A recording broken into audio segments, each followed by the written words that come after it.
I don't believe the Nigerian people will ever vote for a man that believes that we should drag this country back. A man with a pitiful and disgraceful record. When he was in power, he locked people up, he created people, he killed people with retroactive legislation, he carried people on the streets of London illegally, turned Nigeria into a pariah nation, a man that looted PTF, and I say that because the report, I was in government when the Haruna Adamu report was filed, I discussed with President Obasanjo at the time, I know what the President told myself and Aki Oshutoku privately, if not for the fact that the main person in that report, that is a man by Siraju and in-law Buhari, dropped dead the day that we decided to prosecute Buhari for it. That man would have been the key prosecution witness and Buhari would have been in jail by now. The truth of the matter is that he was very corrupt, and that Siraju report, the PTF report, absolutely indicted him. A man that when he, I will finish, a man that when he was Minister of Oil in I believe it was in 1987 or thereabouts, President Obasanjo was the head of state at the time. It was in 1977 or thereabouts.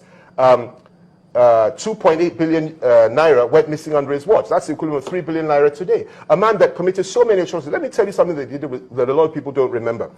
This is a man that converted all the currency that we had at that time and told everybody to convert their currency within 1 week, forgetting the fact that most northerners at the time dealt in cash, and most of them kept those the cash in their homes. They lost everything overnight simply because of Buhari's way. A man that sent so many people to jail for hundreds of years without due process, without any credible evidence. A man what about the tribunal that was set up? Listen to me. No lawyer attended the... Let me remind you. There were reports of the tribunal. You may be too young to know this. No. If I was young, I mean, you were not alive when Julius Caesar was alive, but you know he lived. So that's not a fair... No. Let me put this to you. Sure, you know, there were tribunals, but what I'm putting to you is that the only people that attended those tribunals were the judges or military administrators that were appointed by the government and the late Gani Fawemi.